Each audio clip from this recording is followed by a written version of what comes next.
Monthly Roundup number 34, September 2025, by Zivi Maushowitz, September 15, 2025. All the news that's fit to print but has nowhere to go. Important Rules Reminder. This important rule is a special case of an even more important rule. Dirty Hexus Hedge. One of the old unwritten WASP rules of civilization maintenance we've lost is, when someone behaves insincerely for the sake of maintaining proper decorum, you respond by respecting the commitment to decorum rather than calling out the insincerity. The general rule is to maintain good incentives and follow good decision theory. If someone is being helpful, ensure they are better off for having been helpful, even if they have previously been unhelpful, and this gives you an opportunity. Reward actions you want to happen more often. Punish actions you want to happen less often. In particular, beware situations where you punish clarity and reward implicitness. Another important rule would be that contra Elon Musk here, you shouldn't sue into oblivion or ostracize from society anyone or any organization who advocated for something you disagree with, even if it plausibly led to a bad thing happening. Even more importantly, when someone disagrees with you, you don't use the law to silence them, and you most definitely don't choose violence. Argument gets counter-argument. Never bullet, no arrest, no fine, always counter-argument. I don't care what they are advocating for, up to and including things that could plausibly lead to everyone dying. It does not matter.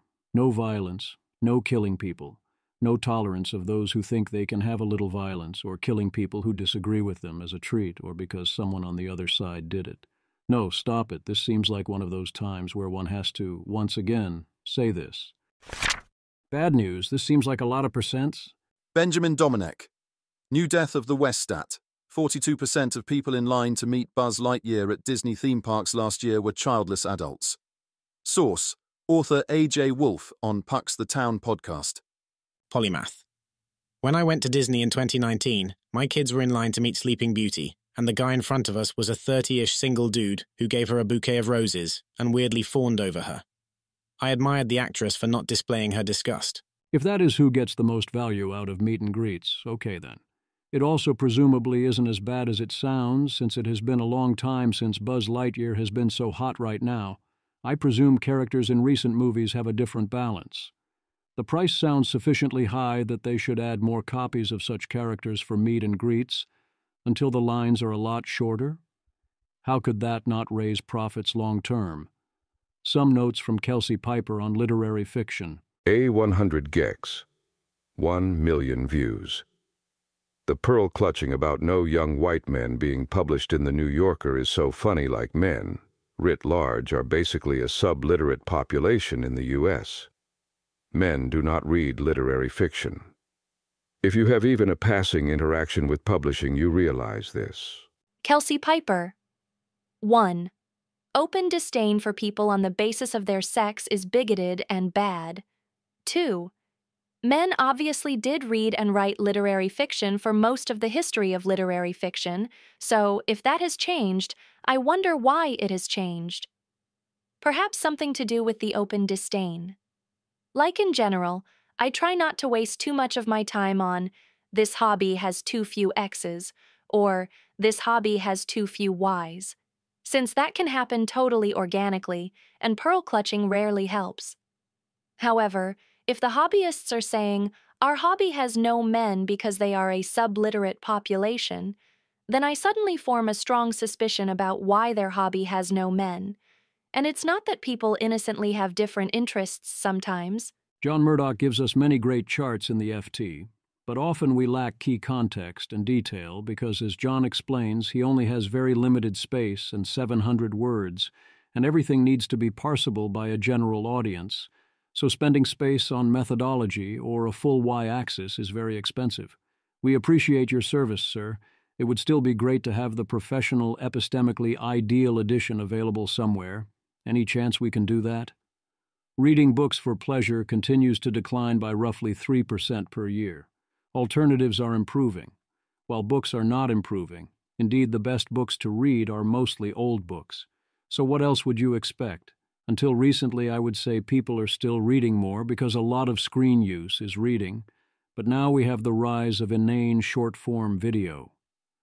Madeline Aguilar figures out very basic reasons why you might want to not be constantly lying, and that she would be better off if she stopped lying constantly, and that you really can tell people when you don't want to do something. Yet she fails to figure out that not lying does not require radical honesty. You can, and often should, provide only the information needed. The IQ tests we have are drawn from a compact pool of question types, and so can, unsurprisingly, be trained for and gamed. If you want to raise the result of your IQ test this way, you can totally do that. Goodhart's law strikes again. That doesn't mean IQ is not a real or useful thing, or that these tests are not useful measures. It only means that if you want to make the usually low IQ move of pretending to be higher IQ than you are by gaming the test, you can do that. So you need to not give people strong incentive to game the tests. I often hear discussion of masking, where autistics learn how to fake not being autistic and seem like normies, or similarly where sociopaths learn not to act like sociopaths, in the clinical sense, not the Rao-Gervais principle sense, and seem like normies because they realize that works out better for them. I mention this because I notice I rarely hear mention of the fact that AIUI, the normies, are mostly doing the same exact thing, except that they more completely become the mask and don't see it as a strange or unfair or bad thing to do this kind of ubiquitous mimicry and instead do it instinctively. There is an obvious incentive problem here, very central and common. Eugippius. When you're with girl, do not quietly remove bugs. Call her attention to bugs first, then heroically remove them for her. They love this. Lindy Mann. This is also good advice for the workplace. Never fix anything quietly. Sean Kelly. When I discover a bug and figure out the solution, I don't fix it. I have an accomplice report it and play up how bad it is in the stand-up. Then I sagely chime in. I bet I can figure that one out. If the bug looks tough, the accomplice suggests the H1B with the shortest queue. Caroline, people will fix things quietly and then complain they're underappreciated. Does anyone even know what you did? LOL. Kyle Junlong. Ah, yes. Half the work is showing your work. Honestly, this is so powerful. I'm realizing how valuable communication and visibility is, not just in work, but in relationships and life. I used to think managing other people's perception of me was stupid and frivolous, but now I realize how I judge other people is solely based on my perception, e.g., the convenient information I have of them. So of course it makes sense to present myself well, because I like those who do present themselves well to me. Over time, if you don't take credit for things, people notice that you silently fix or accomplish or improve things without taking credit or bothering anyone about it, and you get triple credit for fixing things, for doing it seamlessly, and for not needing or requesting credit. The problem is you need a sufficiently sustained and observed set of interactions and people sufficiently aware of the incentive dynamics here so that you can move the whole thing up a meta level. There is also the reverse. If you know someone who will always loudly take credit, you know that at most they are doing the things they loudly take credit for. If that. Inequality within salient comparables. I am generally skeptical that we should worry about inequality as opposed to trying to make people better off. One danger that I am convinced by is that extreme inequality that is directly in your fac-e can damage your mental health if you see yourself in competition with everyone on the spectrum rather than being a satisficer or looking at your absolute level of wealth and power. Good, Alexander. I think the main reason you find a lot of very unhappy tech people even at the highest levels. When you're a typical employee, everyone around you is making 0.5 to 2x what you are. When you start breaking out, wealth goes on log scale. PPL with 10 to 1000x your net worth become common. This is native to network effects, scale associated with AI training, and other winner-take-all dynamics in tech. All of VC is structured this way as well. One unicorn returns entire fund, rest of investments are zero, which psychologically reinforces all or nothing thinking. This makes competitive people miserable. This leads them to do hallucinogens or other psychoactive substances in order to accept their place in the universe.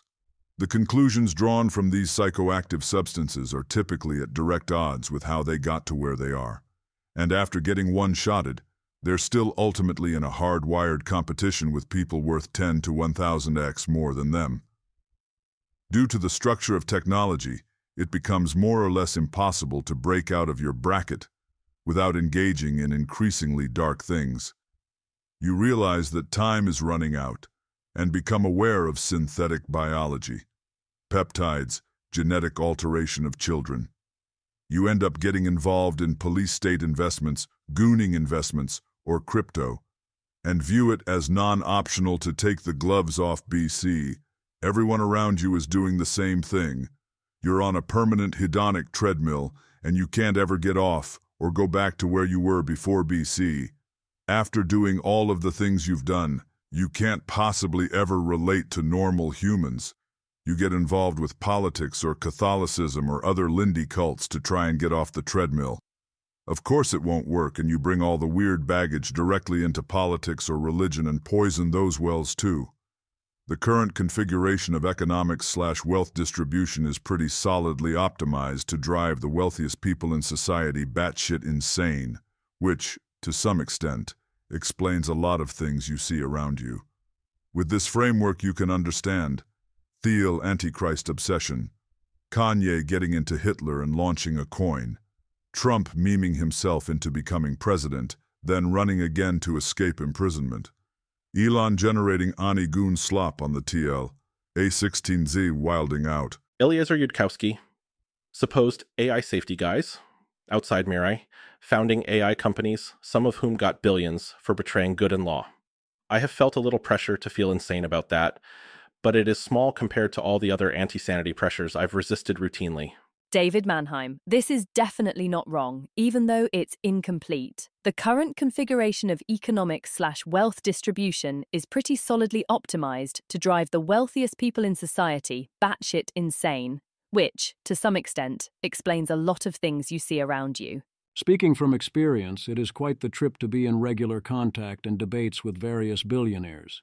It can definitely make one feel like a failure or like it's time to make more money, even though I have enough money to not worry about money, especially when you think you definitely could have joined them by making different life choices, and there's a chance I still could.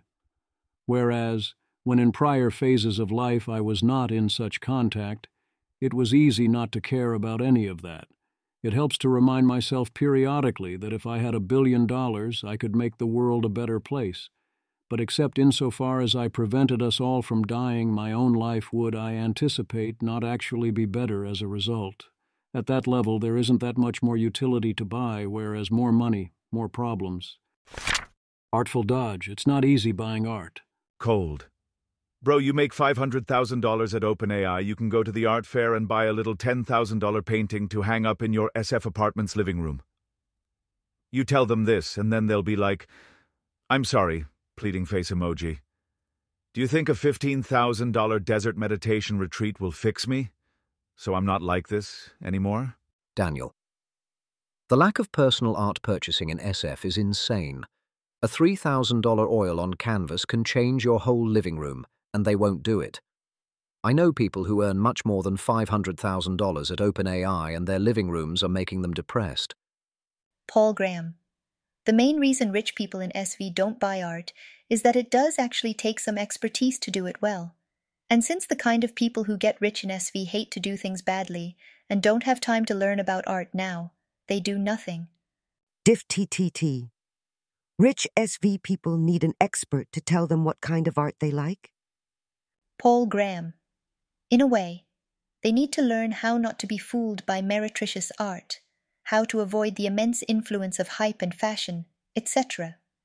Most people have to figure this out for themselves or from books, but a truly competent expert could help. If it takes some expertise to buy art well, that is a real problem with buying art. The thing is, if you do not buy art well, you will lose most of the money you spent on art, and also you will look like a fool, and also the art will not make you feel better or much improve your living room. That leaves 4 options. 1. The one these people and I have taken, which is to not buy art. 2. Buy cheap art that you don't mind looking at. Safe, but still annoying to do, and then you have to look at it, does it actually make you feel better? 3. Spend a lot of time figuring out how to buy expensive art properly. Yeah, no.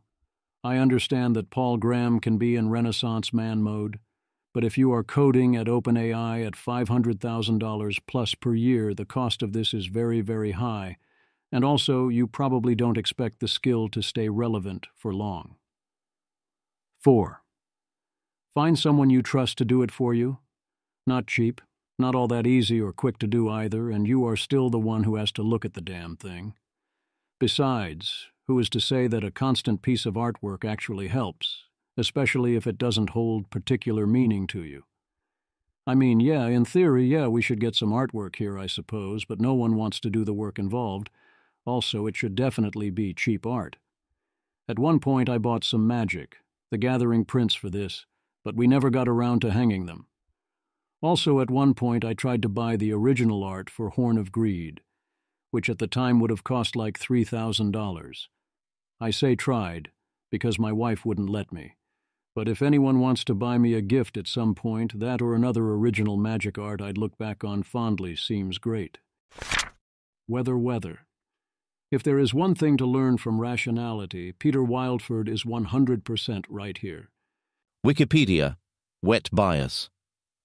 Wet bias is the phenomenon whereby some weather forecasters report an overestimated and exaggerated probability of precipitation to increase the usefulness and actionability of their forecast.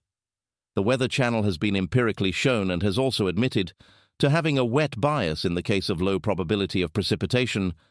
For instance, a 5% probability may be reported as a 20% probability, but not at high probabilities of precipitation, so a 60% probability will be reported as a 60% probability. Some local television stations have been shown as having significantly greater wet bias, often reporting a 100% probability of precipitation in cases where it rains only 70% of the time. Colin Fraser. If you believe it will rain with probability P, and getting caught in the rain without an umbrella is X times worse than getting caught in the sun with an umbrella, then it's optimal to predict rain whenever P is greater than or equal to 1 over 1 plus X. So for example, for X equals 2, you should predict rain at P greater than or equal to 1/3. Peter Wildford. I think you should only predict rain according to the correct P rain, but you can change your behavior around umbrella carrying at lower values of P rain. Colin Fraser is right if you effectively can only predict 0% or 100% rain, and the only purpose of predicting rain is that you take an umbrella if and only if you predict rain. Peter Wildford is right that you can say, it will rain 40% of the time, therefore I should take an umbrella, even though more than half the time I will look foolish. The weather reports are assuming that people have a typical bias, that people respect 40% chance or more, but not 30%. Thus, there is a huge jump. AI UI, and Claude confirms. If the Google Weather app says 30%, treat that as at most 10%. But the app doesn't want to get blamed, so it hedges. Whereas if it says 40%, that's pretty much 40%. Act accordingly. If you don't know the way the conversion works and you don't have the typical biases, you'll respond in crazy, wrong fashion. The bias and non-linearity become self-perpetuating. The right rule in practice really is to take the umbrella at 40% and not at 30%, almost no matter what the cost-benefit trade-off is for the umbrella, since it is obviously wise at 40% and obviously unwise at 10%. The predict 100% instead of 70% thing that other sources do is especially maddening. This means both that you can't tell the difference between 70% and 100%, and that on the regular, you notice things that were predicted as can't happen actually happening. The weather forecaster is consigned to Bayes' hell, and you can't trust them at all. If you're so smart, why aren't you happy? As Brian Kaplan notes, this is frequently a better question than if you're so smart, why aren't you rich? It is a very good question. His rejections of various responses are less convincing, with many being highly oversimplifying and dismissive of many things people often care about deeply. He presents answers as if they were easy and obvious, when they are neither of those things. I endorse rejection of the objection, the world is so awful that you have to be stupid to be happy. I don't endorse his reasoning for doing so. I do agree with him that the world is in a great spot right now, aside from existential risks, but I don't think that's the point. The point is that it isn't improving your life or anyone else's to let your view of the world's overall state make you indefinitely unhappy. If you think you have to be stupid not to be perpetually unhappy for whatever external reason, you're wrong.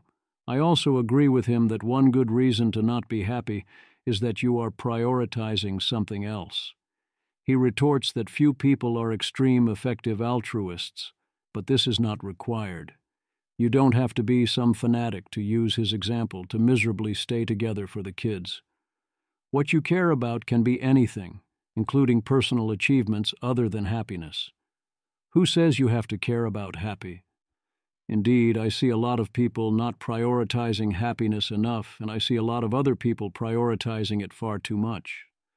There's also another answer, which is that some people have low happiness set points or chemical imbalances or other forms of mental problems that make it extremely difficult for them to be happy. That's one of the ways in which one can have what Brian calls extraordinary bad luck that you can't overcome. But there are other obvious ways as well. While I cannot condone this, digital content creators joins the list of professions that officially face no tax on tips. Influencers and podcasters are explicitly getting a tax break. Image. The image shows a table of entertainment-related occupations numbered 206 to 211, with columns for job title, job description, example roles, and occupational codes. The row for digital content creators is highlighted, describing people who produce and publish original content on digital platforms, live streams, short-form videos, podcasts, with examples such as streamer, online video creator, social media influencer, and podcaster. From a public choice standpoint, I suppose this was inevitable.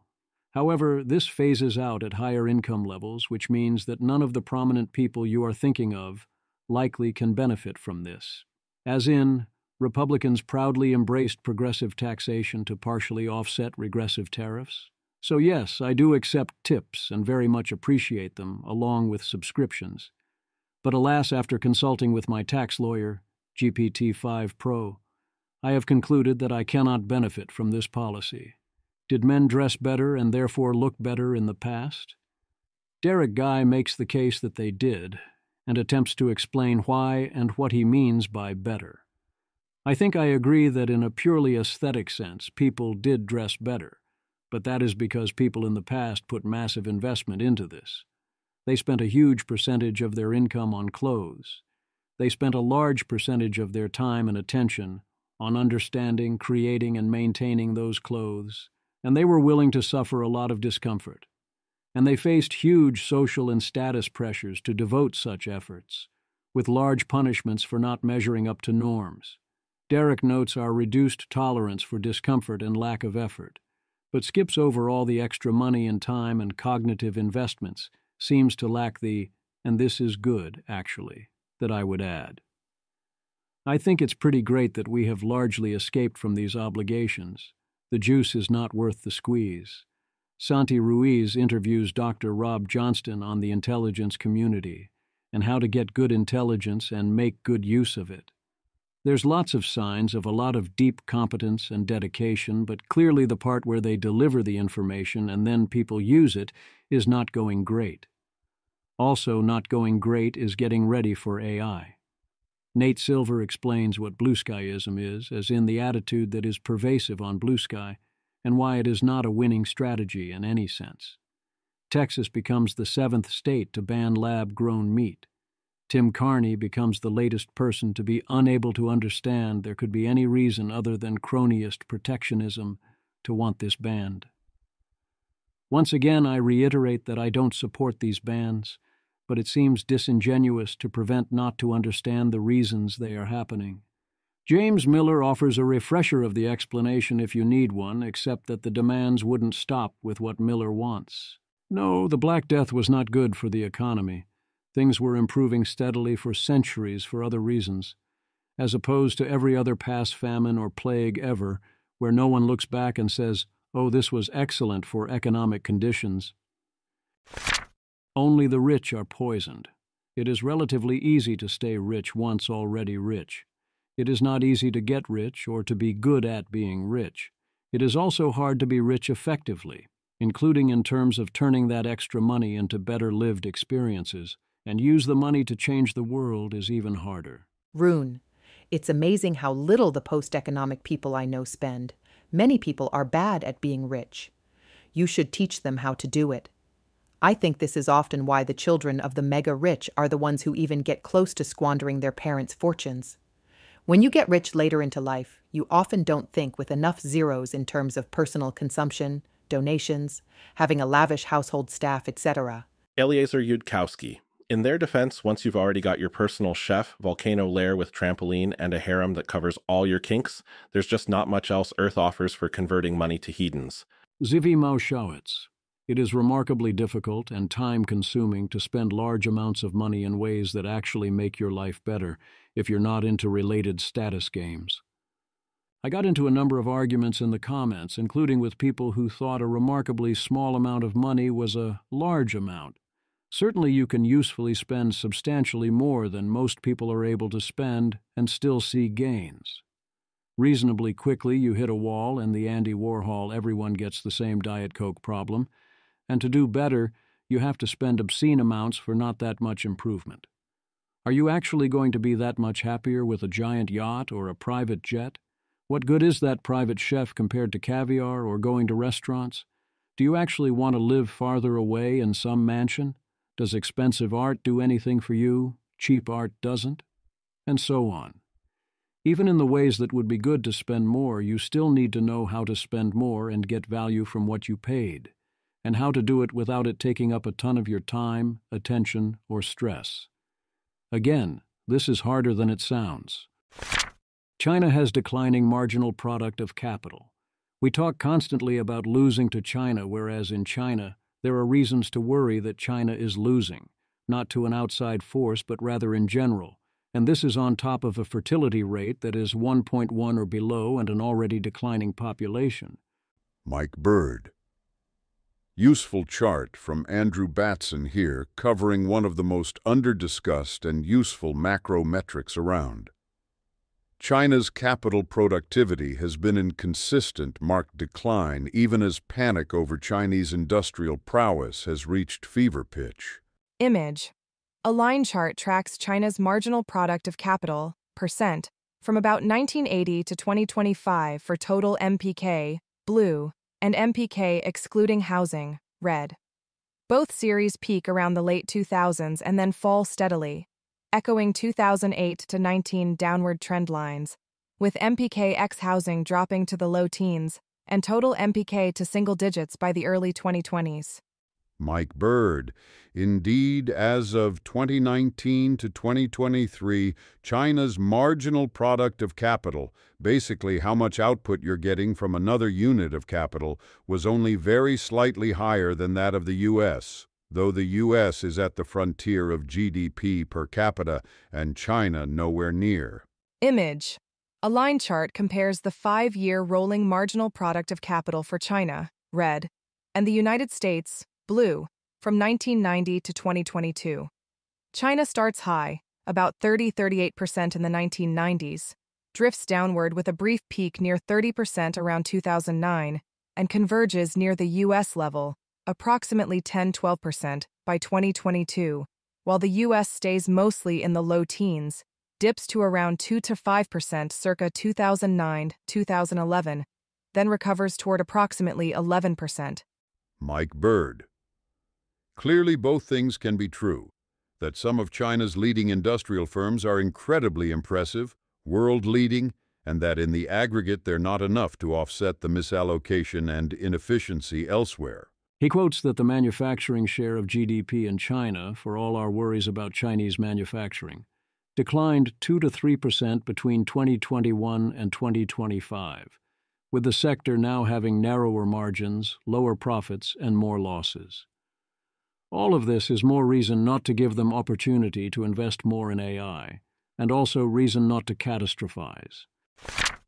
Good news, everyone. Kate Hall thanks you for coming to her TED Talk, a practical guide to taking control of your life, which is indeed the Kate Hall TED Talk you would expect, focusing on cultivating personal agency. In my startup roundups, I muse about why don't startups offer TMM, too much money, here presumably also at too high a valuation. Take the money and then set expectations accordingly. A commenter pointed out that Stripe did do a version of this, although it is not a perfect fit. Motivation and overcoming fear are tricky. You can get people comfortable with public speaking with compliments. You can also do it by having people starting with you come up and give intentionally terrible speeches while they get crumpled papers thrown at them, to show that nothing actually bad happens. Can national-level happiness be raised, or are we doomed to a hedonic treadmill? When people rate their happiness, are they rating on an absolute scale that reflects a real treadmill effect, or are people simply asking if they are happy compared to what they know? It seems obviously possible to raise national happiness. One existence proof is that there are very clearly regimes, policies, and circumstances that make people very unhappy, and you can do the opposite of those things, at least dodging them. Also, there are things that consistently raise happiness and that vary in frequency greatly over time, for example, being married and having grandchildren. In any case, via MR, via Kevin Lewis, we have a new paper. Abstract. We revisit the famous Easterlin paradox by considering that life evaluation scales refer to a changing context. Hence, they are regularly reinterpreted. We propose a simple model of rescaling based on both retrospective and current life evaluations and apply it to unexploited archival data from the USA. When correcting for rescaling, we find that the well-being of Americans has substantially increased, on par with GDP, health, education, and liberal democracy from the 1950s to the early 2000s. Using several data sets, we shed light on other happiness puzzles, including the apparent stability of life evaluations during COVID-19, why Ukrainians report similar levels of life satisfaction today as before the war, and the absence of parental happiness. Tyler Cowen. To give some intuition, the authors provide evidence that people are more likely engaging in rescaling than being stuck on a hedonic treadmill. I think they are mostly right. This makes tons of sense to me. You get revolutions of rising expectations. There are definitely positional effects and treadmill effects and baseline happiness set points and all that to deal with. But the Easterlin paradox is a paradox for a reason, and things other than income vary as well. That doesn't mean life is getting better or people are getting happier. It can also go the other way, and I am very open to the idea that happiness could be declining or not in the smartphone era, with kids not allowed to breathe outside and everything else that causes people to feel bad these days, both for good and bad reasons. But yeah, from the 1950s to the 1990s, things seem like they very clearly got better. You could also say from the 1500s to 1990s, with notably brief exceptions, or earlier, and I'd still agree. Camp Social is part of a category of offerings where adults go to sleepaway camp with a focus on making friends, complete with bunk beds and color wars, and in one case a claimed 75% return rate, although also with staying up until 1:30 getting drunk. The camp counselors are concierges and facilitators. Cost is $884 for 2 nights and 3 days, which seems rather quick for what you want to accomplish. I do buy that this is a good idea. Radiation is dangerous, but it is a lot less dangerous than people make it out to be, and we treat this risk with orders of magnitude more paranoia than things like ordinary air pollution that are far more deadly. Ben Southwood. The life expectancy of someone hit with 2,250 millisieverts of radiation in Hiroshima or Nagasaki was longer than the average Briton or American born in the same year. Today in Britain, we spend billions controlling radiation levels more than 100,000 times smaller than this. 2,250 millisieverts is a lot of radiation, like getting 225 full-body CT scans in one go. I don't think anyone would recommend it. But it shows how ridiculous it is that we spend so much time, effort, and money on radiation levels of 1 millisievert or 0.1 millisievert per year. Andrew Hamill reports that the Germans are finally on the verge of losing their war on air conditioning, as in allowing ordinary people to buy one, because normies actually experienced air conditioning and are not idiots. The standard urban haute bourgeoisie are holding out on principle, because they think life is about atoning for our sins, and because they associate things like air conditioning with wasteful Americans. As you would expect, the alternative solutions to heat wind up being exponentially more expensive than using AC. I do note that they have a point on this one. Andrew Hamill. First of all, every one of these people has a story about visiting the USA and nearly freezing to death in an over-air-conditioned store or office. Every. Damn. 1. I can predict exactly when they will wheel out this traumatic tale. I just let it unfold naturally. I mean, I have that too, to the point that it is a serious problem. This happens constantly in Florida, even in New York's hotter summer days. I have the problem that there is nothing I can wear outside while walking to the restaurant, that I also want to be wearing once I sit down at the restaurant. It is crazy how often Americans will use the AC to make places actively too cold. We could stand to turn it down a notch, or rather, the good news, as Elizabeth Van Nostrand lays out how church planting works and finds it very similar to Silicon Valley startups, a counter-argument to last month's claim about rapidly declining conscientiousness. Conscientiousness has declined far more modestly. The decline here still seems meaningful, but is not be a crisis. What John did to create the original graph turns out to have been pretty weird, which was show a decline in relative percentile terms that came out looking like a really big deal. Cartoon's hater is on point that germs are very obviously real and cause disease, but quite a lot of people's specific worries about vectors for being exposed germs, and the associated rituals are deeply silly if you stop to think about physics, especially compared to other things the same people disregard. For your entertainment, Sesame Street will give its largest library to YouTube as of January 2026, featuring hundreds of episodes. It is not a perfect program, but this is vastly better than what so many children end up watching. I echo that it would be even better if we included classic episodes as well.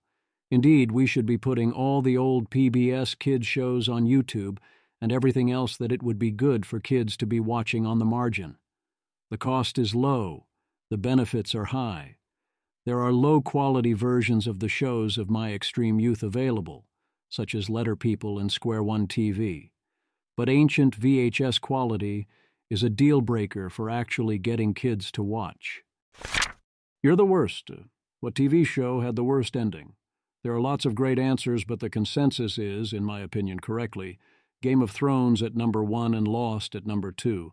After that, it gets more fractured, and the other frequent picks here I am in position to evaluate were mostly bad endings, Killing Eve, Enterprise, Battlestar Galactica, but not competitive for the top spot. Dexter came up a lot, but I never watched. Supernatural came up a bunch, and I'm currently early in its final and 15th season, and is it weird this makes me want to get to the end more, not less? Better a truly awful end than a whimper? To be the true worst ending, it has to not only be awful, but take what could have been true greatness and actively ruin the previous experience. You need to be in the running for Tier 1 and then blow it so badly, you have to think about whether it even stays in Tier 2, because they poisoned everything. That's why Game of Thrones and Lost have to be so high. Indeed, those two are so bad that they substantially hurt our willingness to invest in similar other shows, especially Lost-likes, which is enforcing the good discipline of forcing, for example, Severance to assure us they have everything mapped out. Briefly on the others. While at the time I thought Heimwehm's ending was as bad as everyone thinks, on reflection it has grown on me, and I think it is actually fine, maybe even correct. Killing Eve's ending wasn't good exactly, but I didn't feel it ruined anything. It was more that all of Season 4 was a substantial decline in quality. Battlestar Galactica was rage-inducing, But I understand why they did what they did, and that mostly made it okay. Again, mostly the show started fantastic and was dropping off in quality, generally. Enterprise ended bad, but again, not historically bad, whereas the show wasn't getting bad, and mostly the frustration was we weren't done. I heard the claim recently that Lost's ending is aging well, as it suffered from the writers assuring us that they wouldn't do the thing they did, whereas now, looking back, no one much cares. There's that, but I still find it unsatisfying. They said they wouldn't do it that way for a reason, and the worse offense was the total failure to tie up loose ends and answer questions. The Golden Age of Cinema. Scott Sumner claims the greatest age of cinema was 1958 to 1963. Scott Sumner. The public prefers 1980 to 2015, as you say. The movie experts say the 1920s to 1970s were the best. This highlighted the ways in which our preferences strongly diverge. Another big hint is that Sumner and the experts claim an extremely high correlation of director with quality of movie. Great directors are great, but so many other things matter too. As an example, recently I watched Mulholland Drive for the first time, which Sumner says might be his favorite film. I appreciated many aspects of it, and ended up giving it 4 out of 5 stars because it was in many senses objectively excellent. But I did not actually enjoy the experience and had to read an explainer afterwards from Film Colossus to make sense of a lot of it. And even after understanding it, a lot of what it was trying to do and say left me cold, so I didn't feel I could say I liked it. From what I can tell, the public is right and the experts are wrong. Also, I strongly suspect that we're so back after a pause of timidity and sequelitis and superheroes. Scott Sumner. There are 2 films that should never, ever be watched on TV. One is 2001, and the other is Lawrence of Arabia. If you saw them on anything other than a very big movie theater screen, then you've never actually seen them. I haven't seen 2001 regardless, but on Lawrence of Arabia I can't argue, because I attempted to watch it on a TV. And this indeed did not result in me seeing Lawrence of Arabia, because after half an hour I was absolutely bored to tears and could not make myself continue. There was a scene in which they literally just stood there in the sand for about a minute with actual nothing happening, and I get what they were trying to do with that, but it was one thing after another, and I was out. What I am confused by is how it would have improved things to make the screen bigger, unless it would be so one would feel forced to continue watching. Here are his 13 suggestions for films to watch, although I have no idea how one would watch Lawrence of Arabia given it has to be on a big screen. Scott Sumner. Vertigo. The Man Who Shot Liberty Valance, Touch of Evil, Some Like It. Hot, Breathless, Jules and Jim, Last Year in Marienbad, High and Low, The End of Summer, 8 1/2, La Ventura, The Music Room, Lawrence of Arabia.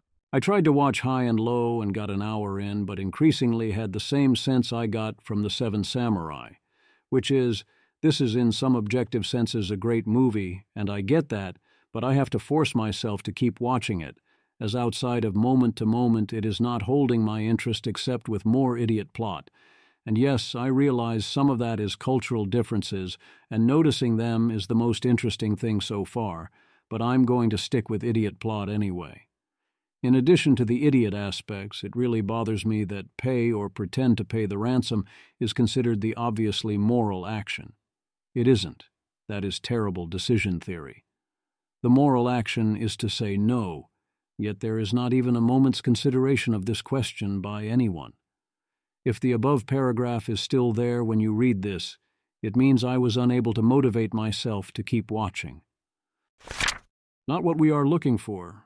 Jeff Yang explains some of the reasons Chinese movies tend to bomb in America, in particular the global hit Ne Zha 2.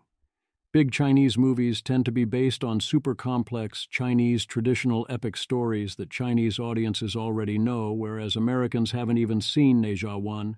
American stories have clear structure, understandable plots, payoffs for their events, central characters, and a moral vision that believes in progress or that things can be better. And they try to be comprehensible and to maintain a tonal theme and target market. Chinese movies, Yang reports, don't do any of that. Effectively, they assume the audience already knows the story, which is the only way they could possibly follow it. It's as if Marvel movies were the big hits and they didn't try to be comprehensible to anyone who didn't already know the characters and comics extensively. Certainly there are some advantages. It might be cool to see the advanced director's cuts where it was assumed everyone had already either read the comics extensively or watched the normal version of the film. As Jeff says, if they can make money in China, then sure, why not do all this stuff that the Chinese audiences like, even if it alienates us Westerners? There are enough movies for everyone. It does still feel like we're mostly right about this. Like everyone else, I think Hollywood movies are too formulaic and similar and too constrained by various rules and thus too predictable. But those rules exist for a reason. When older movies or foreign movies break those rules, or decide they are not in any kind of hurry whatsoever, it comes at a cost. I don't think critics respect those costs enough. I strongly agree with Alea here, and I am one of the ones who want to stay away. Alia, novels with an empty mystery box should be explicitly tagged so I can avoid them. 110% of the joy of reading comes from uncovering all the deep lore and tying up every loose end. Some people get off on vague worlds and unfinished plots, and they should stay the fuck away. I don't especially want to go into deep lore in my spare time. But if you are going to convince me to read a novel, then even more than with television, you absolutely owe it to me to deliver the goods, in a way, with notably rare exceptions, that I actually understand when reading it. As in, I know it's a great book, but if, as is famously said, you don't read Ulysses, you reread Ulysses, then you had me at you don't read Ulysses. And you definitely don't read Game of Thrones until I see A Dream of Spring. True facts about the whole fleeing Earth style of story. Ben Dreyfuss, the stupidest part of Interstellar is that the blight starts killing all the crops, and after just a few decades they go, well, guess it won. Better leave Earth. Hope we solve this magic gravity equation with the help of 5-dimensional beings and wormholes. We can't make ochre anymore. Better go explore this all-water planet where 1 hour is 7 years of time, and this ice planet where water is alkaline and the air is full of ammonia. Pretty sure you can't make ochre there either, buddy. Kelsey Piper. Every single movie about people fleeing Earth involves displaying a mastery of technology, which would obviously be more than sufficient to solve the problem they are fleeing Earth about. Climate change is not going to make Earth less habitable than Mars, so you can't have people fleeing to Mars because of climate change. You just can't. There's a supervolcano/asteroid-induced ice age. Oh boy, I have some news for you about Mars. Daniel S. Just once I want a movie about people fleeing Earth to have the premise. There are trillions of people, and we have a per capita energy consumption of 100,000 kilowatt hours per year, which is straining Earth's ability to radiate the waste heat. We must now go to space to expand capacity. Movie could have a real frontier vibe. Space cowboys? Of course, back in the old world, Earth, population and energy per capita are subject to bureaucratic regulations to prevent total ecosystem collapse. But in new worlds, we can freely expand anew. A recent different case of I can't help but notice this makes no sense was weapons. The link goes to a review from Matthew Iglesias that I agree with. It does cool things with non-linearity, and the performances and cinematography are good, except when you put it together in the second half, the resulting actual plot, while consistent and straightforward, makes no sense. Zvi Maushowitz reviews weapons while avoiding spoilers. When you're in writing or deciding to go to a horror movie, you make dumb decisions. It's what you do. The difference is, to him, this adds up to 3.5 stars, and to me it means 2.5 stars. Once the holes and idiot balls became too glaring, I stopped being able to enjoy the film. My other problem with Weapons was that the first 2 acts made me care about various characters and relationships that were rich and detailed and well executed and acted, and then the third act didn't care at all about those things, only about the main plot that did not make any sense. There might actually be a pretty great movie here in which the missing kids are a tragedy that never gets explained or solved because what matters is a different third act that focuses on how people react to it. Know when to fold 'em. New Jersey looks to ban micro bets, meaning sports bets about individual plays. Eric Gibbs.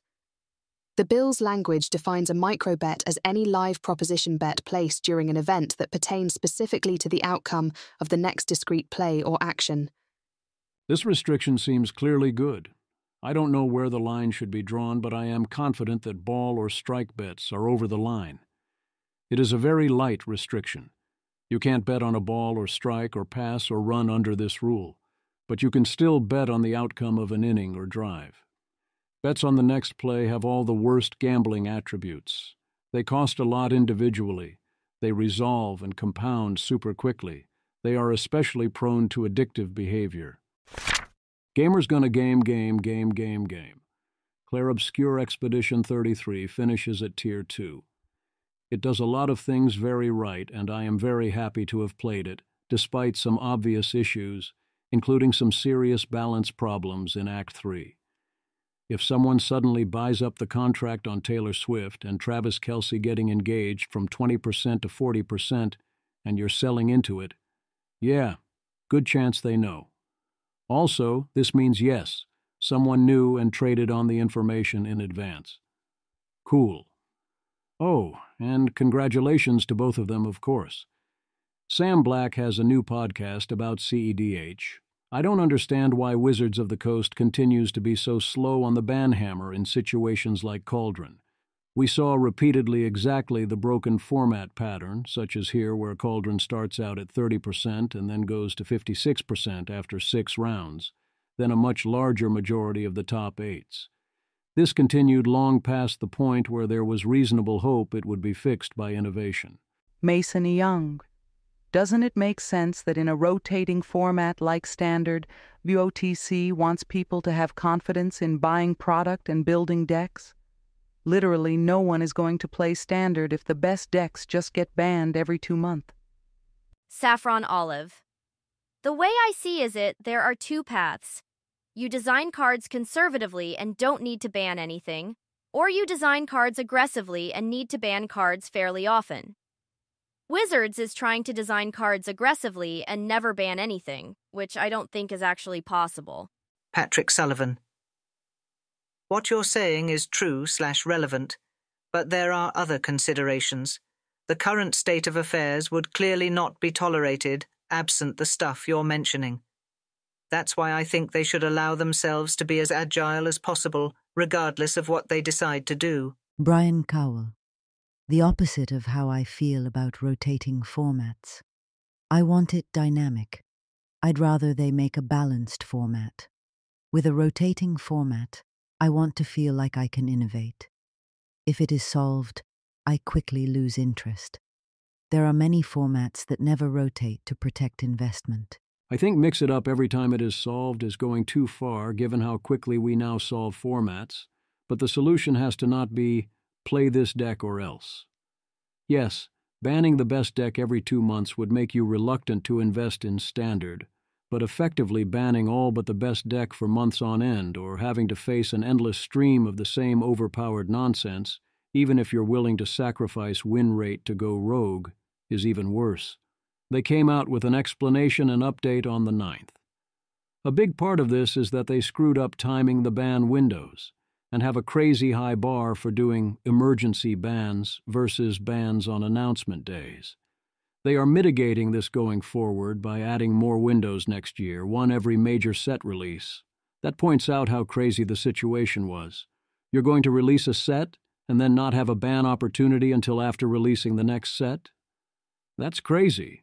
Based on past experiences, I believe Brian Cowell is correct that an extended period of a miserable format, with bans that everybody knows have to happen but are extensively delayed, creates a point of no return, where permanent damage to the format and the game begins to accumulate. Brian Cowell. There should be room in the ban policy for emergency bans. Perception has hit the point of no return. A significant portion of players do not want to touch Standard now.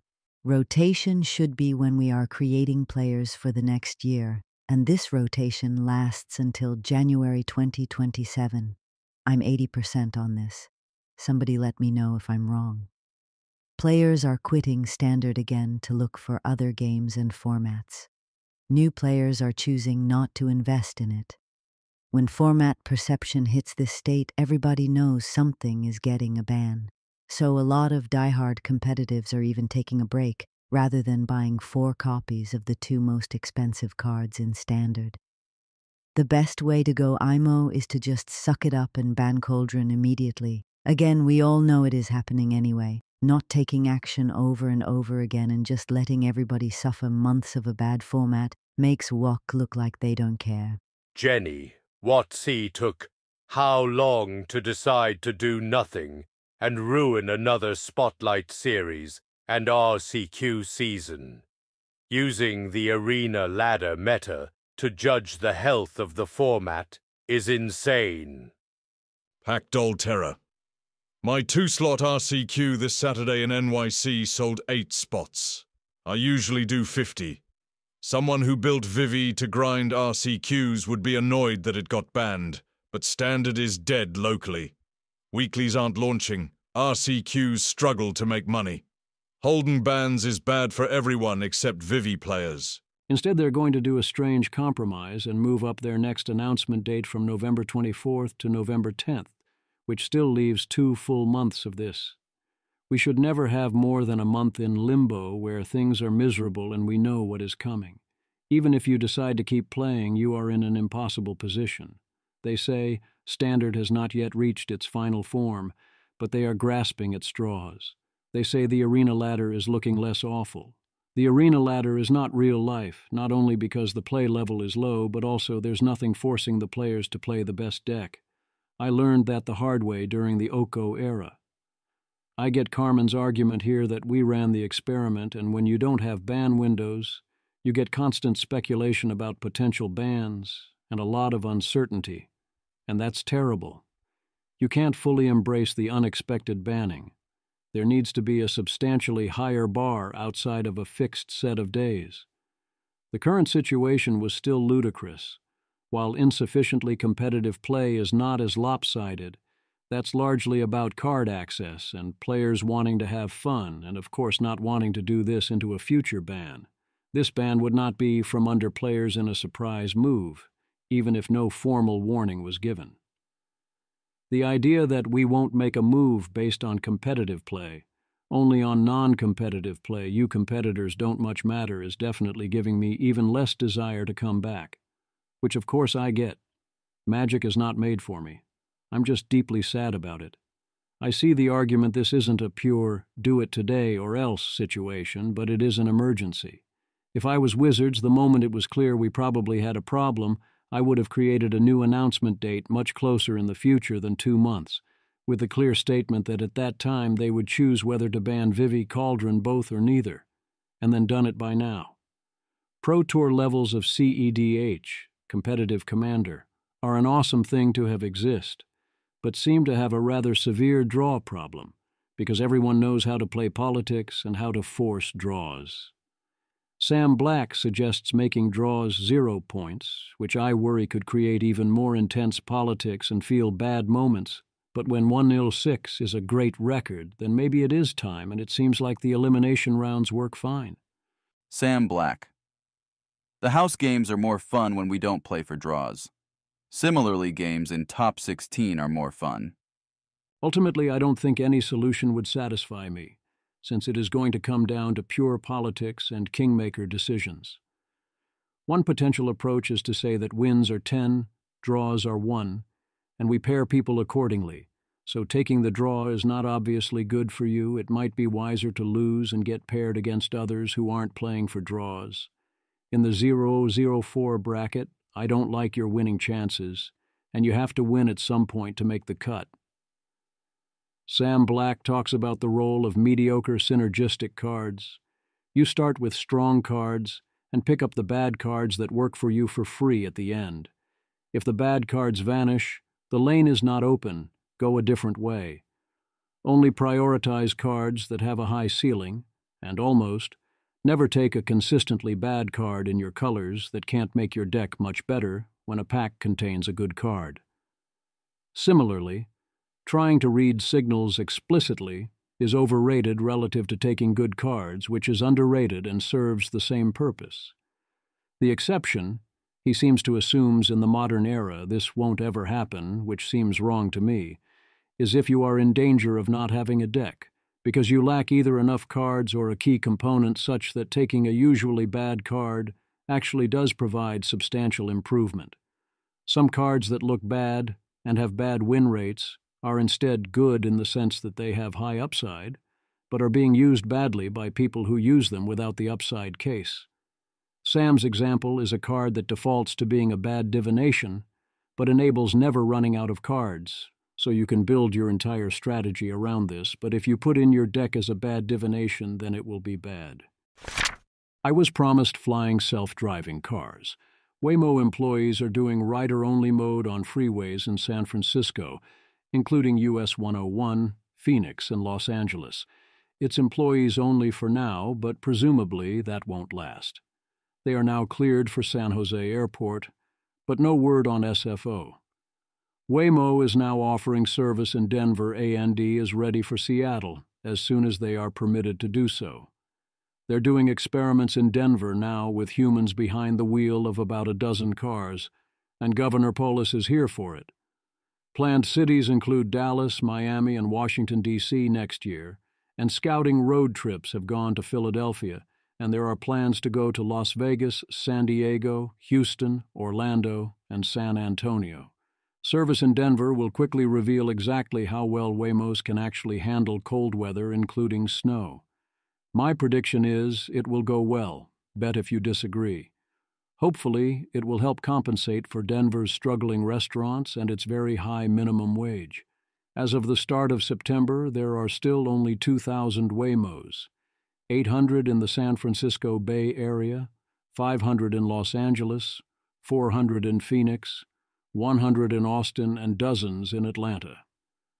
As a point of comparison, San Francisco has approximately 1,800 taxi medallions and an estimated 45,000 registered rideshare drivers, with Claude estimating there are typically 5,000 available rideshares at any given time, peaking in prime hours around 10,000. Supervised Waymo diving has begun in NYC, where they have a permit to do so. This continues the recent trend of noticing that holding back self-driving means tens of thousands of people a year will die that didn't have to. Ethan Mollick.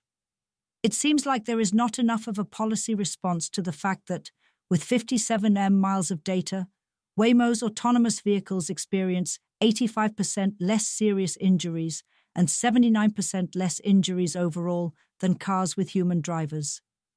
2.4 million are injured and 40,000 killed in US accidents a year.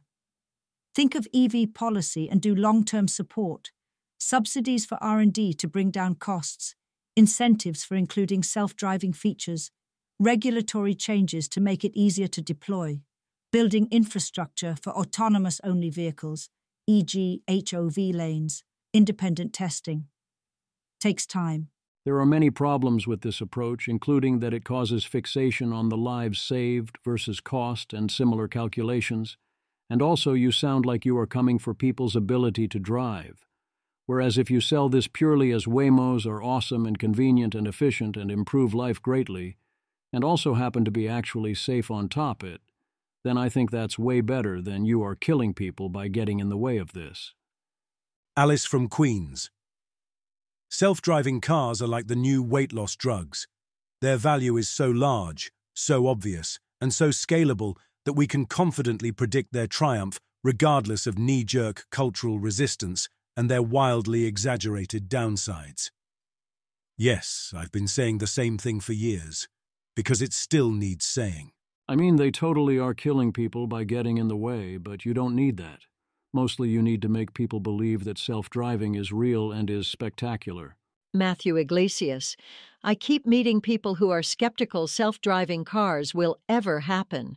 I tell them I took one to the airport in Phoenix several months ago, did a test ride in D.C. They're currently all over San Francisco, etc., and it's blank stares like I'm telling them about Santa. My model of what is holding things back for Waymo in particular right now is that mainly we have a bottleneck in car manufacturing, and there's plenty of room to deploy a lot more cars in a bunch of places happy to have them. Longer term, we also have to overcome regulatory problems in various places, especially foolish blue cities like New York and Boston. But I find it hard to believe they can hold out once the exponential gets going, and everyone knows what they are missing. Right now, with only a few 100,000 rides a week, it's easy to shrug it off. Thus, I think Polymath might be onto something here. Polymath, I suspect Waymo doesn't want there to be a policy response to this data, because it will inevitably end with the left demanding we ban human drivers, and there will be a huge backlash that damages Waymo's business in a serious way. Waymo is steadily winning, as in expanding its operations. The more it expands, the better its case, the more it will be seen as inevitable. Why pick a premature fight? The fight is out there. Senator Josh Hawley is suddenly saying, only humans out to drive cars and trucks as part of his quest to rein in AI, which is the platonic worst intervention to rein in AI. Waymos are wonderful already, but they also offer much room for improvement. Rune, it is pretty telling that when you ride in a Waymo, you cannot give instructions to Gemini to play a song, change your destination, or drive differently. When one of the great gilded tech monopolies of the world does not yet have a cohesive AI picture, what hope has the broader economy? Eliezer Yudkowsky, AI companies are often so catastrophically stupid that I worry that Gemini might in some way be connected to the actual car. Oh wait, you explicitly want to be able to request that the car drive differently? I do not want Gemini to be controlling the vehicle or how it drives, but there are other things that would be nice features for integration, and there are other quality-of-life improvements one could make as well. For now, we keep it clean and simple. Sports go sports. The Seth Byrne 2025 football preview is here along with the podcast discussion. Opportunity knocks. If you must hire a PR agency, this from Lulu Chung Messervey strikes me as good basic advice on doing so. Should you consider retiring to places like Italy, perhaps under a deal to go to a small town to get a 7% flat tax regime for 10 years? Is there a good deal to be struck where American retirees help fund what remains of Europe, especially given that translation is rapidly becoming seamless, and these places are indeed very nice by all accounts? Paul Scalise here describes Southern Europe as dirt cheap, citing this chart. Image.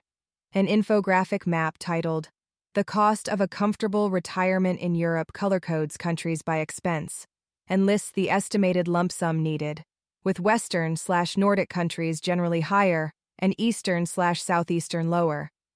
It highlights Switzerland as most expensive at $842,790, and Georgia as cheapest at $215,911, with examples like Russia at $235,244 and Portugal at $429,647. I am deeply skeptical that the discounts are this large, and my AI sanity check confirmed the savings are real but relatively modest. Also consider what comfortable retirement means in places that, for example, won't let you buy an air conditioner. But yeah, if you only have modest savings, it seems like a good thing to consider. Anti-social media. YouTube Premium is an ideal product. For $10 a month, you get no ads, creators get paid, and the variety of content is phenomenal.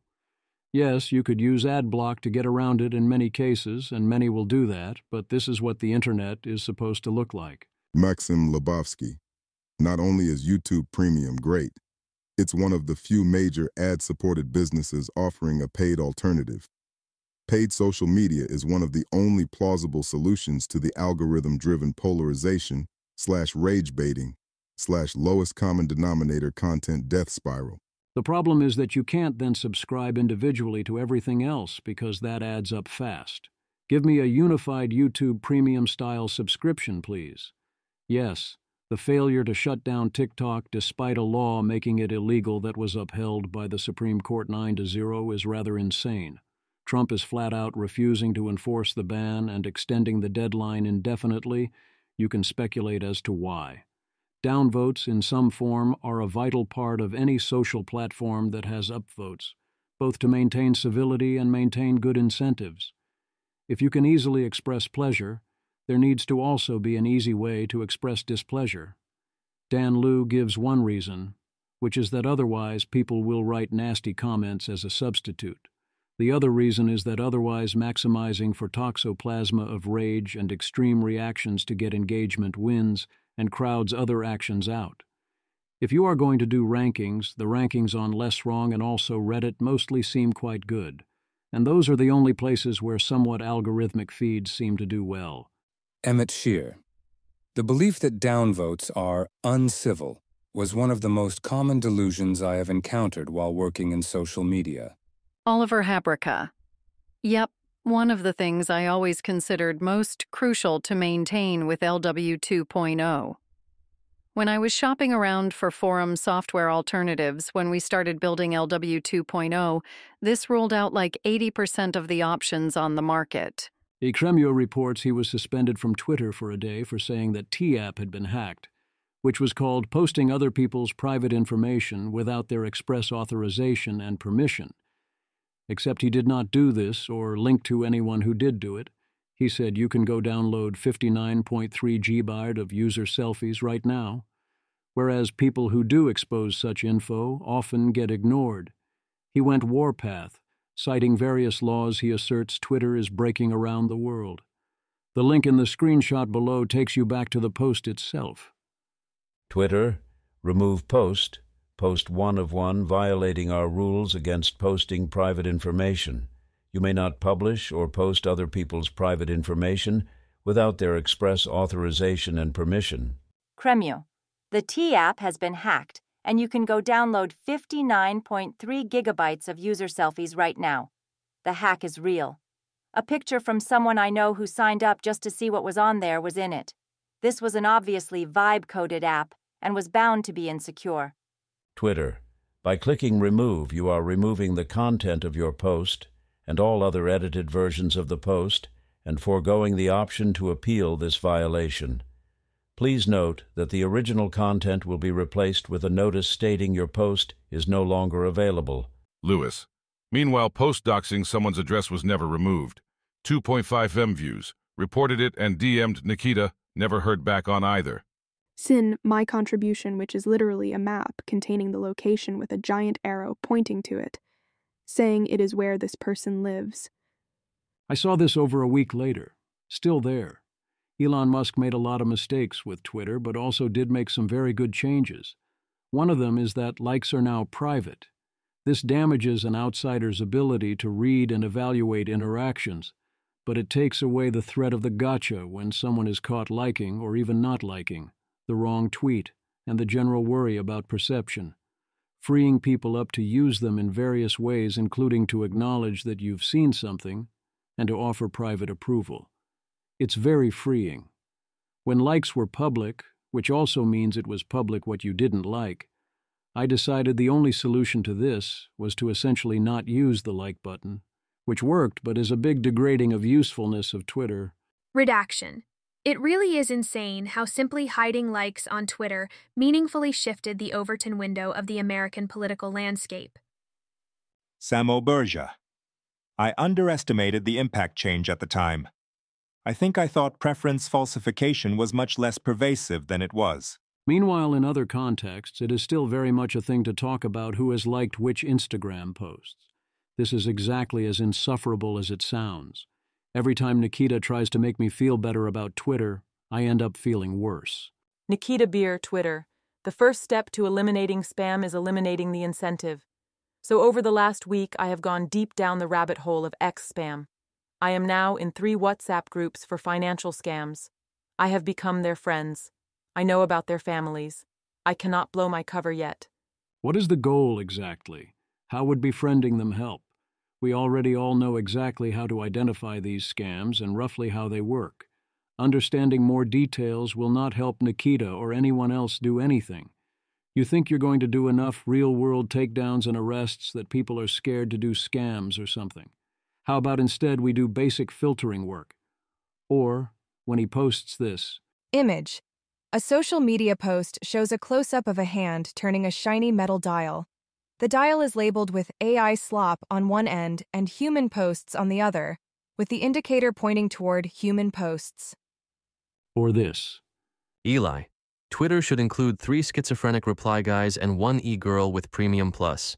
Nikita Beer, we did the math, and that's what retains a user. He kids but kid enough times in enough ways with enough detail, and you're not fully kidding. It is very clear that Twitter is doing a lot of the Goodhart's Law thing, where short-term feedback metrics are being chased without much eye on the overall experience. Over time, this goes to quite bad places. Also, yeah, this is not okay. Mike Solana, I truly believe blocking is a right, and I would never go after someone for blocking me for any reason, but you should not then be able to unblock, comment on a post of mine, and immediately reblock so I can't respond. In this case, I deserve at least 24 hours to roast your ass. There are any number of obviously acceptable solutions to this. I like the 24 hours, where if you do something that you couldn't do while they are blocked, your reblock is delayed for a day. Local coffee shop sets up a bot farm with hundreds of phones to amplify their messages on Instagram. Voss. If a simple coffee shop has a bot farm with hundreds of phones to amplify their message, please consider what a foreign agency or adversarial operator is running on your favorite social media platform. Especially today, please consider that the opinions you read, the calls to violence you hear, and the news you digest are all an operation done to sow hatred in your mind and your soul. Government working. Scott Sumner uses his final Econ Lib post to remind us that almost everything is downstream of integrity. Without informal norms of behavior, our laws will erode until they mean almost nothing, and those informal norms are increasingly discarded. He cites many examples of ways things might, Reed already did, go wrong. I may never stop finding it funny the extent to which Trump will seek out the one thing we know definitively is going badly, then, and choose that to lie and brag about. As in, how is the D.C. crackdown going?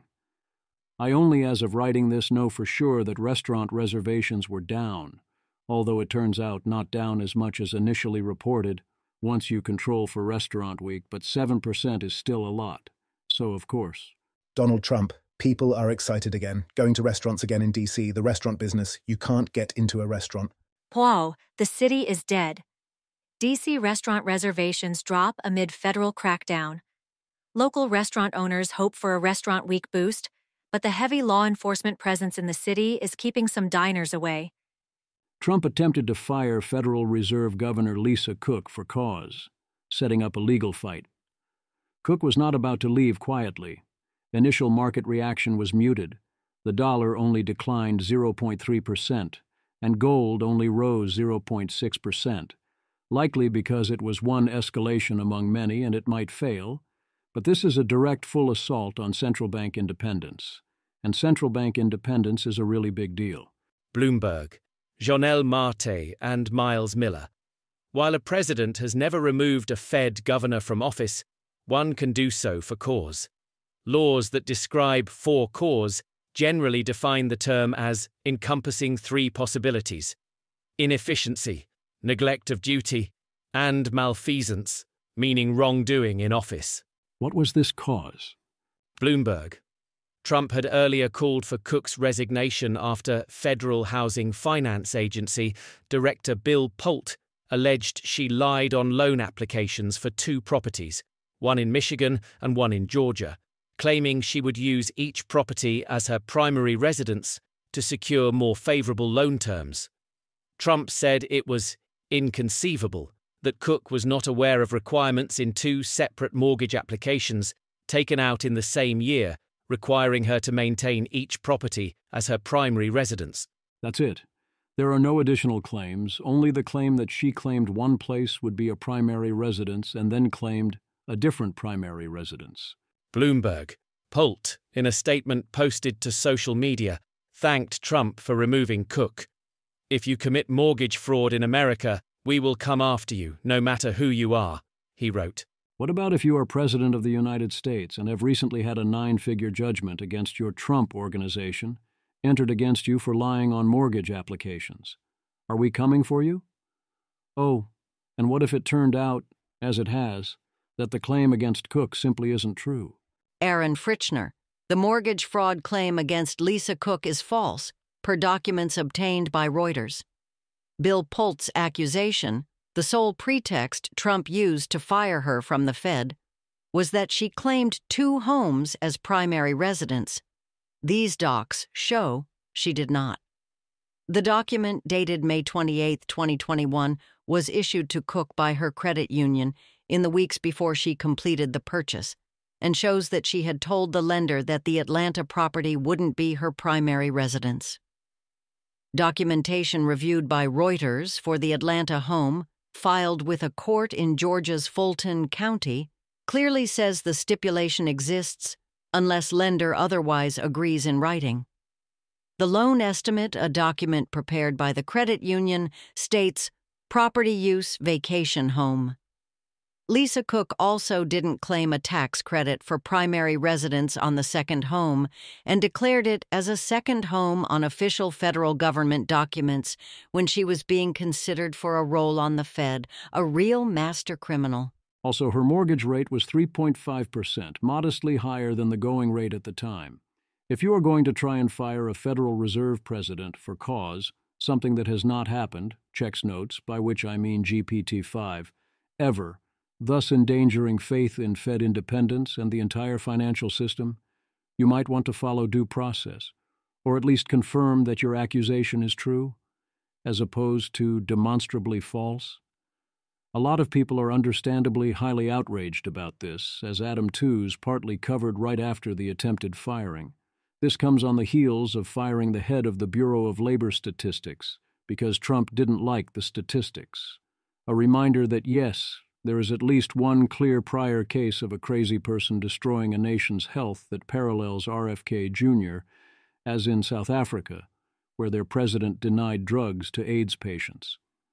Yes, all the various honesty taxes our government imposes, also see this highlighted comment, are extremely pernicious and do a lot more damage than people realize. We teach people they have to lie in order to get food stamps, and they, just like LLMs, learn to generalize this. Everything impacts everything. Our society is saying lying is okay and lying to the government is mandatory. You can't isolate that. You don't get a high-trust society that way, although we are remarkably high-trust in some ways despite this. Most of the time, the correct answer is not to enforce the rules as written even if we could do so. Instead, the correct answer is to remove or heavily modify the rule. Our rules are tuned to the idea they won't be enforced, so it is likely enforcing them would not go well. Then there are exceptions, such as primary residence mortgage fraud. Aaron Bergman. I think ethics and integrity-pilled people need to have a better theory of when it's cool to lie to institutions. The lying to a human versus lying to institution distinction is real and important. BTW. The bar for the latter is much lower. Oliver Habricka. Yeah, I agree with this. I think lying to institutions is frequently fine, often roughly proportional to how big they are, though there are also other important factors. I don't have a great answer to exactly when this all makes it okay to lie to corporations or governments and on forms. My guess is it is roughly, do not break the social contract. But if this is something where is no longer or never was a social contract, and no one would look at you funny if you were doing it in the open, then fine.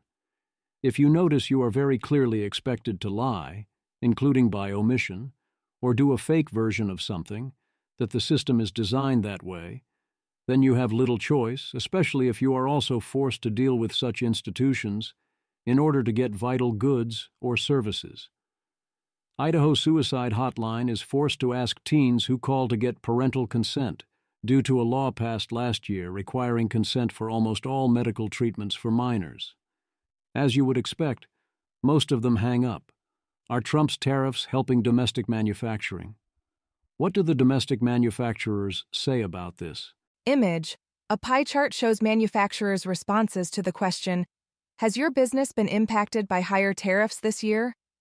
Among 81 firms in the Dallas Fed's Texas Manufacturing Survey, AUG 1220-2025, 72% report a negative impact, 17% no impact, 7% don't know, and only 3.7% a positive impact. UK arrests comedian for speech, where the speech was done on American soil. I try to keep a high threshold for criticism, but it does seem like Trump ordered a bunch of people murdered. Some might use the term war crime, but I prefer plain language. And also, there was no war involved. The war on drugs is not a war on the high seas with absolutely no legal basis for doing so. He ran the plot of clear and present danger straight up in the open. You didn't know there were drugs involved, and even if you did, you can't go around blowing up boats purely because there were drugs involved, especially when you had the power to interdict and instead decided to send a message, as per Secretary of State Marco Rubio, by blowing up the boat with no warning because the boat, that you could have interdicted, posed an immediate threat to the United States. And a letter from the White House to Senators Mike Johnson and Chuck Grassley that confirms, yep, straight-up murder and likely we will murder again.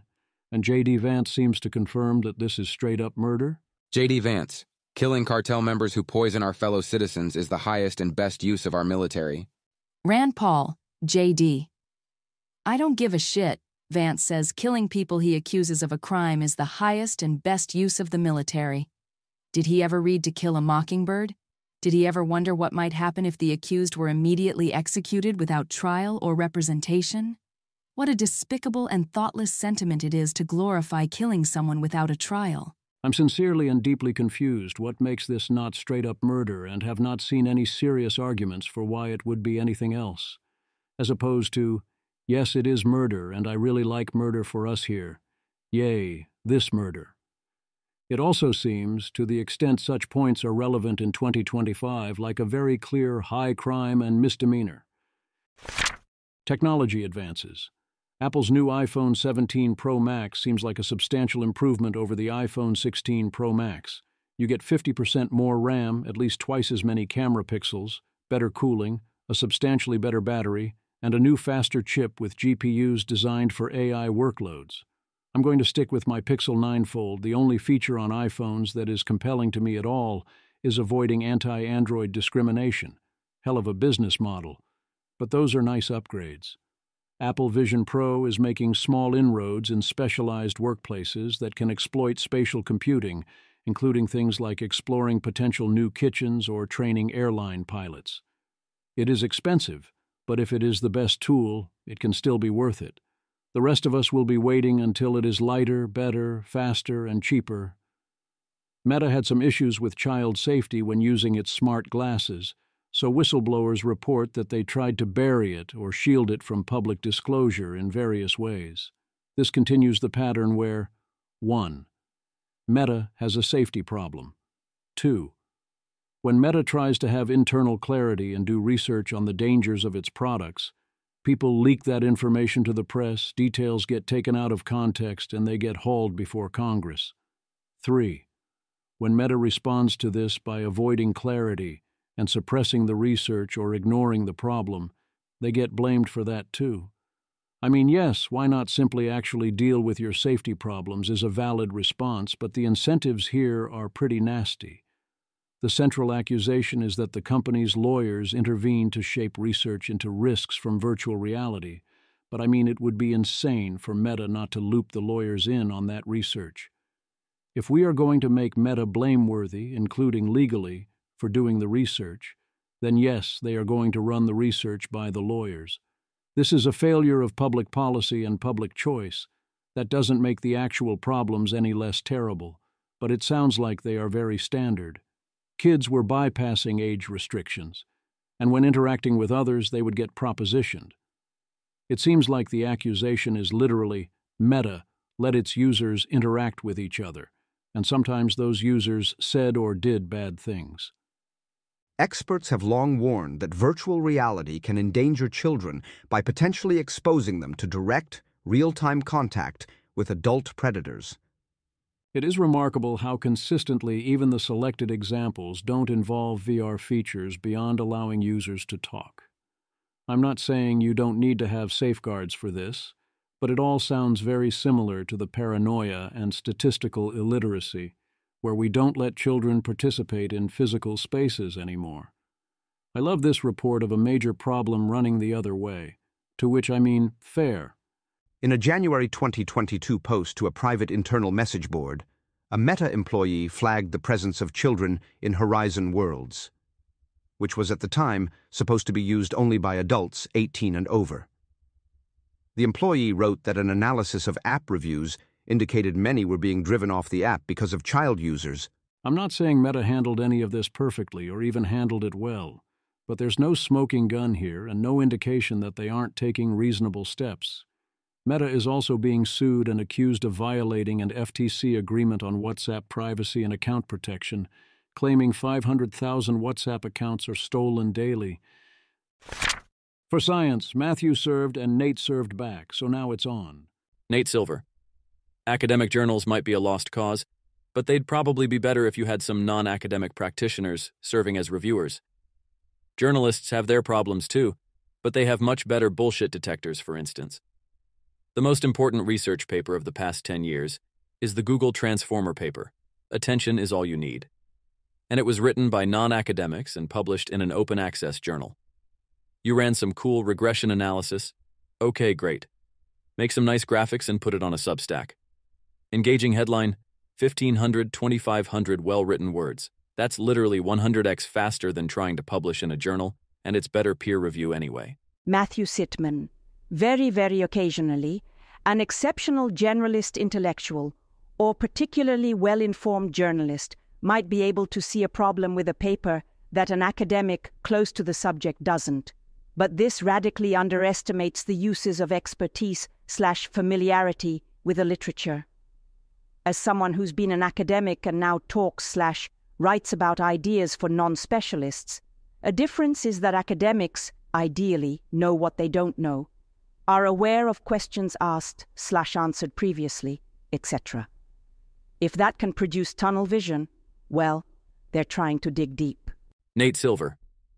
Well, I know a lot about statistical inference, have been doing it for 25 years, have faced a lot of public scrutiny, and in the fields where I also have a lot of domain knowledge, probably half of published papers have obvious fatal flaws that render them unfit for publication.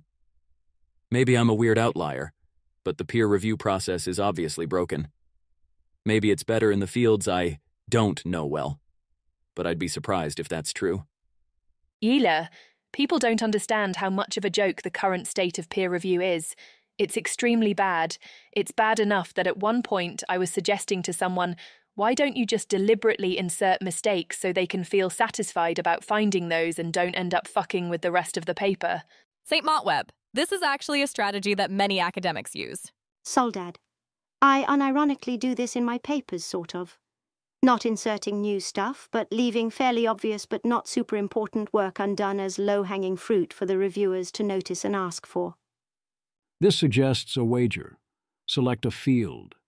A neutral party or an LLM with an agreed-upon prompt selects 10 recent papers that meet some criteria for being proper papers in good journals, and that assert some statistical finding and thus could in theory be flawed. If Nate Silver can find a fatal flaw in at least 2 of the 10 papers, as evaluated by an agreed neutral judge, then he wins. If not, he loses. This should cover both sides.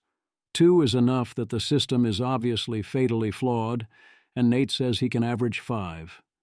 This is not a statement that the first best solution to peer review involved outsiders like Nate Silver reviewing papers. That seems obviously wrong.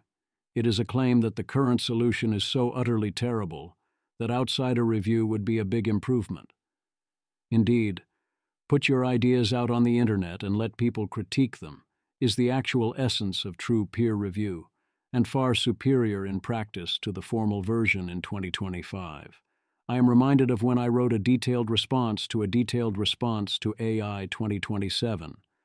TiTotal accused AI 2027 of not having gone through peer review and then proceeded to do peer review of AI 2027. Which was great. We thank TiTotal for his service here, and I in turn then also contributed. As I said then, this is the peer. This is the review. That is how all of this works. This is it working. Variously effective altruism. Rob Benzinger is latest to note that we could do way better on a wide array of problems if we could improve discourse norms, and this could be a high-impact play. That doesn't mean we know how to pull it off. As he notes, prediction markets have been somewhat helpful. but seem unlikely to be the full game changer we need. Also, as he notes, this would be great to pull off, but there's an attractor that causes this to look more relatively doable than it is, which can trick people into focusing on it more than they should relative to other interventions. Kelsey Piper provides her overview of the findings that giving people money on a monthly basis in America does not seem to improve most outcomes, including child outcomes. They're not blowing the money on vices, but people give back a lot of it by working less. And while they tell stories about how great things are, most of the statistics don't improve. She then points us to a conservative critique of her analysis by Charles Lehman. I agree with Charles that the criticism, maybe the gains don't show up in the measurements, is rather silly, unless you can point to a specific policy aim that isn't being measured and explain why you have hope for that one despite the others not showing up. I also appreciated Charles saying that for American purposes, a study of a social intervention in Africa should be treated similarly to when biologists say something works in vitro, as conditions are so radically different.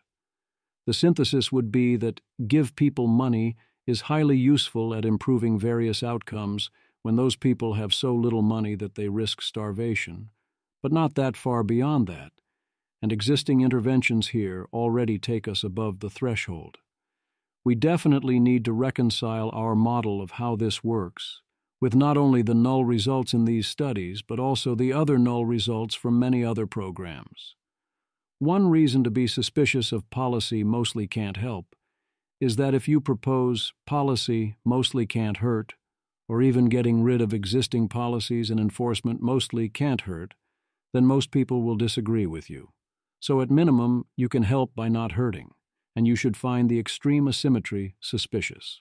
I do have one policy objective that I am confident this does help with if it is reliable and sustained, which is fertility. I'm sticking by the estimate that for every approximately $270,000 in value, which need not be cash, you transfer to parents, you get one additional birth. This is one area where anticipation of money, or rather, anticipation of having the necessary resources of all types, definitely changes behavior. I concur with the consensus view that this post from Lennox about trying to sell Marx to EAs backfiring spectacularly is a gem of a read. You get such fun as Lennox encountering the socialist calculation debate in its purest form. Lennox. But when I looked at what the EAs were actually doing and the methods they were using to evaluate charities, it quickly became clear that this was not going to work. One look at a GiveWell spreadsheet filled my heart with dread. They were creating insanely detailed cost-effectiveness estimates of different interventions, using probabilistic models that tried to account for every possible empirical and philosophical assumption you could think of. It would be great to analyze policies that fundamentally transform the economy at this level of detail, but there were a couple of problems. First, it's impossible to create a useful model at that level of detail for transformative economic policies. Second, even if it were possible, there's no way I could do it. Fine. Lesson learned. Except, of course, lesson not learned, because he didn't then think, oh, that is exactly why the socialist ideas I am advocating for won't work. So he continues and asks his sociological experts who love socialism. The same result happens again. This was disappointing to say the least. Here was a group of serious academics who had spent decades trying to make a rigorous case for socialism, and this is what they ended up concluding? That we don't have the social technology to make it work, but maybe one day we will get there. He then does the fine smoking causes cancer, quits reading move, saying this means analytical Marxists had undermined themselves, so maybe look at critical theory. Because, of course, I'd assumed that if you want to solve a systemic problem like global poverty, you need to understand the root cause, and the root cause of poverty was, of course, capitalism. However, understanding the root cause of something doesn't automatically help you solve it. The main mistake, of course, is that the root cause was not capitalism, but instead the human condition. This had not yet entered Lennox's hypothesis space. The other mistake was, yes, knowing the root cause of something does not always help solve it. The evidence continued to mount. Throughout undergrad, I would read sociological theorists and often find their arguments vague, opaque, and at times just poorly argued. Then I would read work by EAs and find it crystal clear, carefully argued, and generally well calibrated to the evidence. The final nail in the coffin came while reading Scott Alexander's essay, Meditations on Moloch. Looking back, I could have saved myself a lot of time. These fundamental problems with the project were probably obvious to many in the EA community, and they would have told me the project was unlikely to be useful if I'd had the courage to ask. But I avoided getting their feedback, partly because I figured they were ideologically blinded and would just dismiss anything critical of their movement. That last line really is wonderful. Socialist refuses to get feedback from target audience because they are worried audience is ideologically blinded. Love it. After that, he is then able to do some self-reflection. Also fun, but less fun. Then, in conclusion, he comes around and notes that if you accept that the world is a swirling mess of misaligned incentives and coordination problems, then this completely undermines the Marxist political project. That is indeed how the world works. So yes, thank you. Well done, sir. Also, well done, sir, at the end. Anyway, a couple of years after this happened, I fell in love, and it was everything the poets and songwriters said it would be. So I guess the moral of the story is, if you find yourself tempted to construct elaborate ideological arguments in a vain attempt to make yourself feel smart and important, consider falling in love instead.